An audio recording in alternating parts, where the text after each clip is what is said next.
ICC T20 ప్రపంచ cup 2026 టోర్నీలో భాగంగా జింబాబ్వేతో జరుగుతున్న సూపర్ 8 మ్యాచ్ లో టీమిండియా టాస్ ఓడిపోయింది. టాస్ గెలిచిన జింబాబ్వే బౌలింగ్ ఎంచుకుంది. అయితే టాస్ గెలిచినా తాను బ్యాటింగ్ ఎంచుకునేవానని టీమిండియా కెప్టెన్ సూర్యకుమార్ యాదవ్ తెలిపాడు. ఈ మ్యాచ్ కోసం వ్యూహాత్మకంగా తుది జట్టులో 2 మార్పులు చేశామని చెప్పాడు.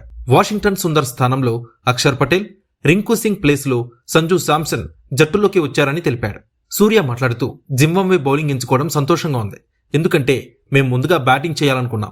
ఈ మ్యాచ్ కోసం మా కుర్రాళ్లు సిద్ధంగా ఉన్నారు. జట్టులో వాతావరణం చాలా ప్రశాంతంగా ఉంది. హడిల్ అద్భుతంగా జరిగింది. హార్దిక్ అద్భుతంగా మాట్లాడాడు. కుర్రాళ్లలో ఆత్మవిశ్వాసాన్ని రెట్టింపు చేశాడు. గెలిచినా ఓడినా ఏదో ఒకటి నేర్చుకుంటాం.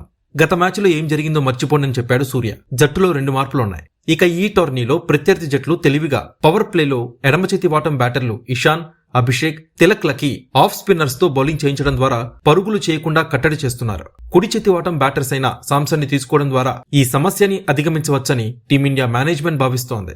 ఇక పిచ్ కండిషన్స్ నేపథ్యంలోనే బౌలింగ్ ఎంచుకున్నామని జింబాబ్వే కెప్టెన్ సికిందర్ రాజా తెలిపాడు. మేం మొదట బౌలింగ్ చేయబోతున్నాం. ఇది సాధారణ చెన్నై వికెట్లా లేదు. పిచ్ పై తేమ కనిపిస్తోంది.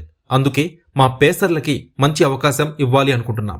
భారత్ ని తక్కువ పరుగులకే పరిమితం చేయగలిగితే అది మాకు ఎంతో మేలు చేస్తుంది. మేం ఎంత ప్రెషర్ ని అనుభవిస్తున్నామో ప్రత్యర్థి జట్టు కూడా అంతే ఇబ్బంది పడుతుంది. పిచ్ ప్రస్తుతానికి నిలకడగా ఉంది. జట్టులో ఒక టెక్నికల్ మార్పు చేశాం. క్రీమర్ ఈ మ్యాచ్ ఆడటం లేదని రజా చెప్పుకొచ్చాడు. Subscribe to One India and never miss an update.